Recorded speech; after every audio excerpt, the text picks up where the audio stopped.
Have you ever thought you were just a random witness on a deserted road, only to be swept up in a terrifying nightmare? That night, in the middle of the Nevada desert, I came face to face with a stranger with a rifle. It all started with an abandoned car, an image I thought was simply someone in need of help. But what I discovered and what happened next haunted me forever. This is a story you won't be able to stop hearing.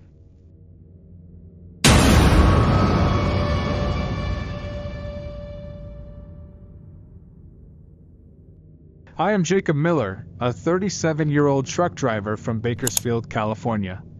For over 15 years I have been hauling goods across state lines. If you ask me about the strange things I have encountered on the road, I can tell you all day. But there was one terrifying night in September 2018 that I will never forget. That night I was assigned to transport a shipment of household goods from Bakersfield to Las Vegas, a long journey through the Nevada desert. To save time, I decided to drive overnight. The desert at night has its own beauty, but it is also very lonely and scary. There were no streetlights, no cars, just thick darkness and the weak light from my truck headlights. At around 2 a.m., as I was driving deep into the heart of the Nevada desert, the headlights of my truck reflected off an object in the distance. At first I thought it was just an animal crossing the road. But as I got closer, I realized there was a small car parked across the street. The car looked new, a silver Honda Civic. Its emergency lights were flashing faintly, and the passenger door was wide open. There was no sign of anyone nearby, and that made me feel that something was wrong. I stopped about 10 meters away from the Honda and got out. The cold desert air immediately hit me in the face. A light wind blew, carrying a creepy feeling. I turned on my flashlight and approached the car, my eyes scanning the area for any sign of life. "Is anyone here?" I called out, but only the wind answered me. As I approached the car, I noticed that the passenger door was wide open, with a half-drinkable bottle of water and a bag of snacks inside. A phone lay on the floor of the driver's seat, the screen off. But what caught my attention most was the trunk. It was tied tightly with a thick rope, looking as if someone had tried to keep it from opening. I stood a few feet away from the car, a creeping feeling spreading through me. The rope-tied trunk was a sight I had never seen before in all my years of driving. I held my flashlight to the rope. It wasn't a regular rope, but a sturdy, old, frayed one, as if it had been there for a long time or had been overused. I swallowed, a mixture of curiosity and unease rising in me. "Anyone need help?" I called out again, my voice echoing in the silence of the desert. There was no answer, just the sound of the wind rustling through the rocks. I decided to check the inside of the car one more time, trying to find some clue as to who might have been there. The inside was completely normal, no signs of a struggle, no blood, or anything strange. But I noticed one small thing: the water bottle was crushed, as if someone had grabbed it in a panic. As I turned back to the trunk, the tension in my heart grew. Why tie the trunk? There had to be something important or scary inside. I reached for the rope, checking to see if it could be untied. A cold wind blew past, carrying with it the feeling that someone was watching me. I spun around, shining my flashlight around the area. There was nothing but thick darkness and dust in the dim light of my truck's headlights. "Stay calm, Jacob," I told myself. "It's just an abandoned car." But despite my reassurance, I couldn't deny that everything didn't seem right. I pulled out my phone to call 911, but stopped myself. What if this was just someone's car that had been abandoned for an emergency? I didn't want to bother the police with my imagination. I leaned closer, my hands shaking as I tested the trunk release button. The key was still in the ignition on the driver's side, so I figured I could use it to open it. But just as I was about to turn around to get the key, a sudden noise came from behind me. It sounded like a pebble being kicked to the ground. I spun around, my flashlight quickly focused in the direction of the sound. For a moment, I saw nothing but darkness. But then, at the far edge of the light, I saw a figure. It was a man. He stood still, staring at me. I stood frozen, the flashlight in my hand focused on the man in front of me. He didn't move, just stood there, about 30 meters away from me, his eyes piercing the night.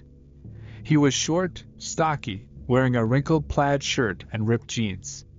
His face was dark in the dim light of the flashlight, but I could see his messy red hair and scraggly beard. In his hand, he held an old rifle. I swallowed, trying not to panic. "Hey, are you the owner of this car? What's wrong?" There was no answer. He just stood there, as if observing me. The icy feeling of silence enveloped me, making every nerve in my body tense like a bowstring. And then he spoke, his voice hoarse and sharp. "Get away from that car." I didn't understand what was going on. "Listen, I just want to help. Your car's in the middle of the road, I think there's a problem." I said, "Stay away!" His sudden angry shout rang out in the night, startling me. I took a step back, the flashlight beam still focused. In a slow motion, he raised the rifle, pointing it straight at me. My heart was pounding, and I knew I was in danger. Even though my instincts told me to run, my legs were glued to the spot. "Okay, I'll go. Calm down." I backed away slowly, not taking my eyes off him. He didn't move forward, but he kept the gun aimed at me, his eyes warning me that I had invaded his territory. As I took a few more steps, I turned and ran straight for the truck. I could feel my heart pounding in my chest as my hands shook as I pulled the cab door open. As I jumped into the truck and locked it, I turned to look in the rearview mirror. The man was still standing there, but now he was walking toward the Honda Civic. He leaned down, staring into the trunk, then suddenly looked up, as if he knew I was watching. I immediately looked away from the mirror, my hands shaking as I gripped the steering wheel. "Don't think about it, Jacob. Just get out of here." But before I could start the car, I heard a loud bang, a gunshot. I ducked down instinctively, my hands gripping the steering wheel. The bullet missed my truck, but the sound echoed like a warning. I lifted my head, looking in the rearview mirror. The man was now standing in the middle of the road, gun still in his hand. I didn't wait another second. With a turn of the key, the truck engine roared to life. I slammed on the gas pedal, and the truck roared to life, its wheels rolling rapidly over the dusty road. As I drove away, I could feel every nerve in my body screaming a warning. In the rearview mirror, I saw the man jump into his Honda Civic, turn on his headlights, and start chasing me. The roar of the Honda Civic engine came from behind me, getting closer and closer. In the rearview mirror, I saw the car's headlights flashing, as if the man was trying to make me panic even more. I pressed the gas harder, the heavy truck groaning as it accelerated. I knew full well that the truck could not win against a compact and agile Honda in a straight line, but I had no choice. Every cell in my body screamed at me to get out of here before things got worse. I tried to stay calm, my eyes fixed on the road ahead. The Nevada desert at night was not the ideal place to drive at high speeds. The darkness was overwhelming, the road was uneven, and any small mistake could lead to disaster. But the presence of the other man gave me no time to think. Suddenly, the headlights of the Honda disappeared. I glanced in the rearview mirror, but saw nothing but darkness. "Good, he gave up," I muttered, trying to calm myself. But just then I heard the screech of tires beside me. The Honda Civic shot forward, suddenly appearing in the left lane. The stranger was looking at me through the window, his face distorted in the flashing light. His hands were tightly gripping the steering wheel, but I could see the rifle resting on the passenger seat. He was shouting something, but I couldn't make it out over the roar of the engine. I tried to stay calm, but the fact that he was driving alongside my truck made me break out in a cold sweat. The stranger started honking, his headlights flashing. His entire vehicle seemed to be trying to force me off the road. "You crazy!" I yelled, gripping the steering wheel, trying to keep the truck from losing control. As the Honda Civic tried to get closer, I knew I had to do something. I glanced at the dashboard, then pressed the button to turn on the truck horn. The horn sounded, piercing in the night, and the Honda slowed down for a moment. Taking advantage of the opportunity, I pressed down on the gas, increasing the distance between us. But I knew it wouldn't last long. The Honda Civic was going faster, and the stranger didn't seem like he was going to stop. A series of questions swirled in my head. Why was he chasing me? What was in that trunk that would make him do this? And what would happen if he caught up to me? I glanced in the rearview mirror again, and this time, I saw red and blue lights flashing in the distance. It was the police. A patrol car was parked at the side of the road, its lights flashing. I felt a glimmer of hope. If I could get to the police, I would be safe. I honked the truck horn repeatedly, trying to get their attention. The man in the Honda Civic seemed to realize this too. Just before I reached the patrol car, he turned onto a dirt road that led deeper into the desert and disappeared into the darkness. I slowed down, pulled over next to the police car, and parked. My hands were still shaking as I opened the cab door and stepped out. A young officer approached, his expression stern but curious. "What happened, buddy?" the officer asked. I began to recount everything, from the abandoned car to the man with the gun to the chase. My voice trailed off as I mentioned the gunshots and the strange look in the man's eyes. The officer listened intently, taking in every detail. But when I finished, he just nodded and said, "We'll look into it. You continue on your journey. If there's anything new, we'll be in touch." I couldn't believe it. After all that had just happened, I was told to just continue on my journey? But I didn't want to argue. I got back in the truck, the engine still running, and drove away, leaving the patrol car and the darkness behind. As I drove away, the red and blue lights of the police car faded from my rearview mirror, but the unsettling feeling remained. I couldn't shake the image of the strange man with the rifle, or the way he chased me in his little Honda Civic, as if his life depended on keeping me. My mind was racing with unanswered questions. Why was he acting like that? What was in that trunk that he was so protective of? And why did he disappear as soon as he saw the police? I tried to focus on the road ahead, but my senses were on high alert. The slightest sound, like the wind brushing against the windshield or the growl of a truck, would startle me. About half an hour after leaving the police car, I decided I needed to do something to find out more about this. I pulled into a small rest stop on the highway, picked up my phone and called the local police dispatcher again. I recounted the incident again, trying to convey the sense of danger I had just experienced. The operator told me that they had received a report from the officer I had encountered, and that they would be investigating the area around the abandoned car. But when I asked if they could tell me anything about the man or the Honda Civic, the answer was no. "We'll contact you if we have any new information," the dispatcher said, so calm it made me uncomfortable. I hung up, feeling abandoned.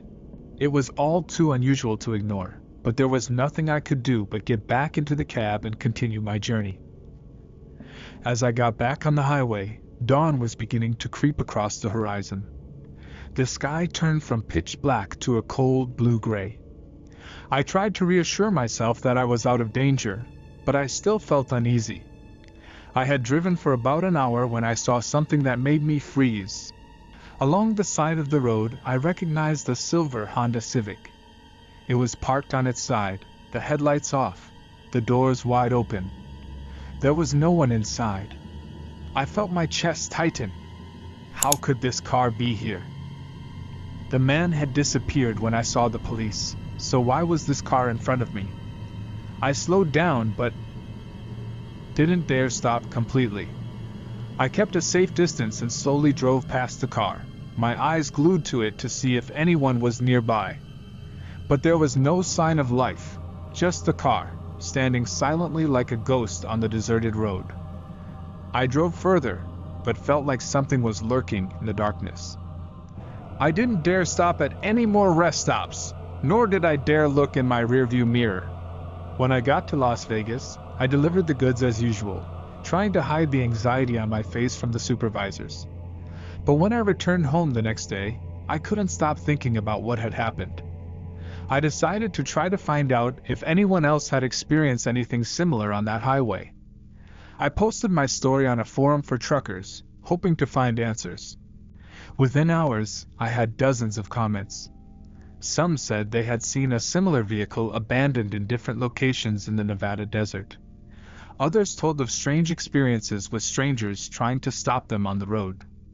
But no one had a concrete answer as to who the man was or why he was so protective.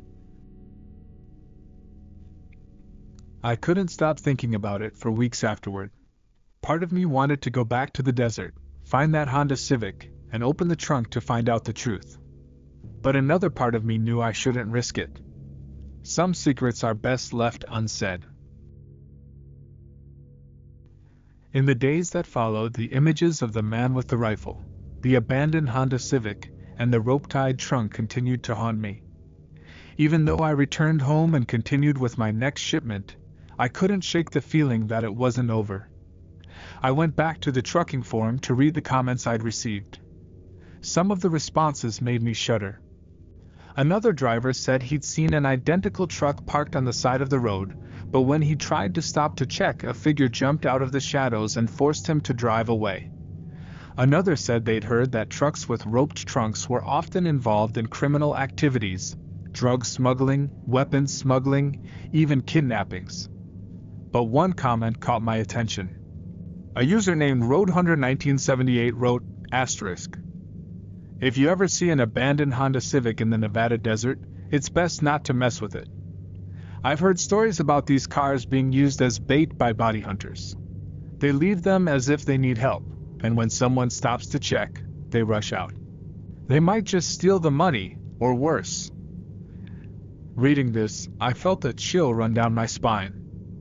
Was that what had happened to me? Was the man part of some sort of conspiracy? But if so, why did he react so violently when I asked him to check the trunk? I couldn't help but wonder what the trunk might contain. Part of me wanted to believe it was just something harmless, personal belongings maybe, or even trash. But the memory of the man, the way he protected the car, and the gunshots that rang out in the night, made it impossible for me to convince myself that it was that simple. A week later, I decided to call the local police again to ask if they were investigating further. The operator told me to wait a moment, then returned with a cold reply. "We found nothing unusual in the area. The car you mentioned was not there when we arrived." I felt drained of energy. "You mean the car is gone?" I asked. "Well, maybe the owner came back and took it. We have no further information to provide." When I hung up, anger and anxiety took over. Something was wrong. The police had found nothing, but I knew I wasn't imagining it. I began to wonder if the man was following me. This thought kept me up at night. I started paying more attention when I was on the road. I kept checking my rearview mirror to make sure no one was following me. When I drove down deserted roads, I felt like someone was watching me. One night, while I was stopping at a rest stop in Utah, I overheard a group of other drivers talking. One of them said he had been chased by someone on a deserted road, also in Nevada. I jumped into the conversation and asked what had happened. The man looked at me, his eyes serious. "That car was silver, right?" he asked. I nodded, my heart racing. "A Honda Civic, right?" He nodded. "That's right. I saw it on the road a few months ago." I was about to stop to check, but as I opened the door, a man appeared with a gun. He yelled at me to leave immediately if I didn't want to get in trouble. I didn't need any more reminders, just got in my car and drove away. I didn't dare take any trips through that area for a week. Listening to him, I felt like I was hearing my own story again, only with a different time. That Honda Civic had appeared many times, and each time it was accompanied by a threat. I couldn't stop thinking about it, but I also knew that there was nothing I could do. Some secrets weren't meant to be discovered, and I decided that it was best to let things go.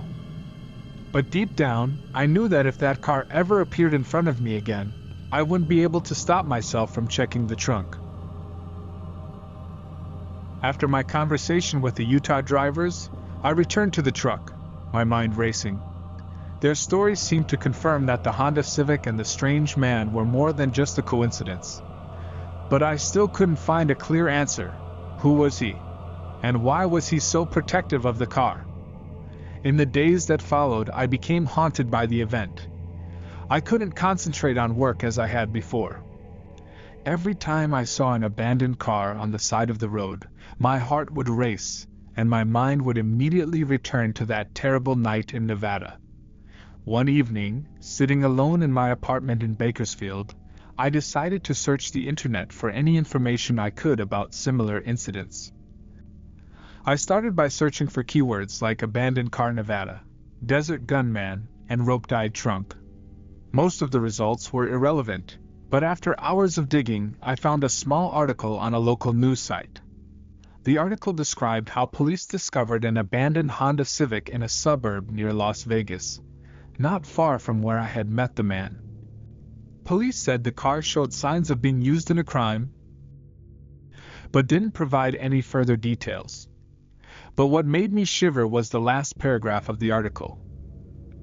Incidents involving abandoned vehicles in the Nevada desert have been on the rise recently, with witnesses reporting strange behavior by people associated with the vehicles.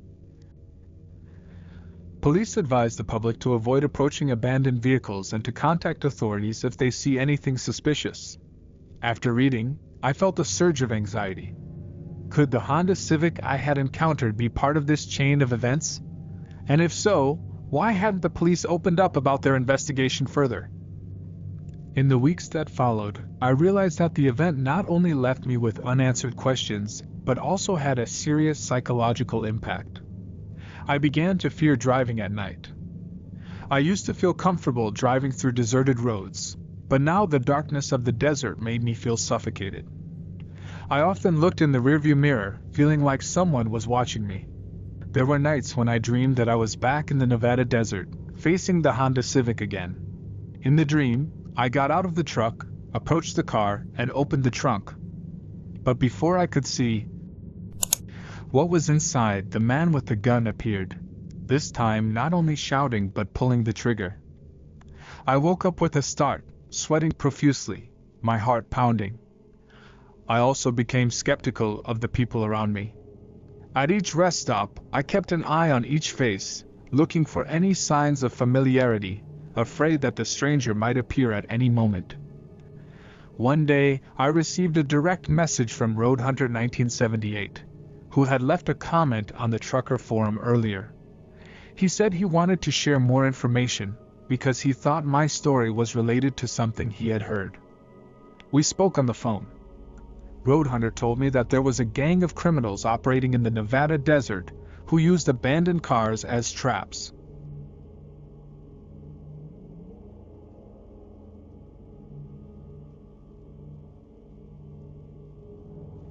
They left cars in the middle of the road to lure drivers or passers-by to stop and check.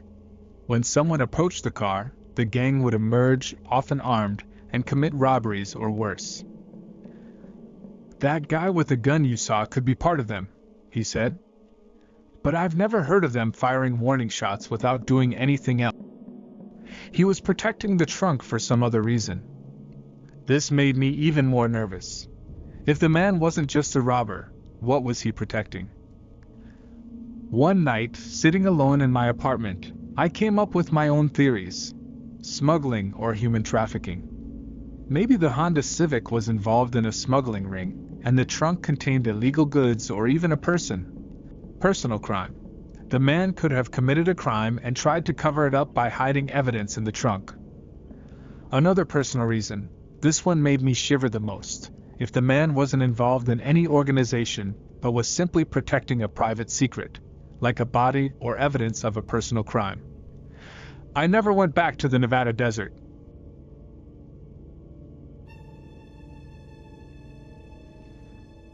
Every time a shipment had to go through that area, I would find a way to refuse or change the route. What happened that night left a deep impression on my mind. There are some secrets that are better left undiscovered. But if you ever drive through deserted roads in the middle of the night, always be on your guard. You never know what lies ahead. What do you think is going on in the Nevada desert?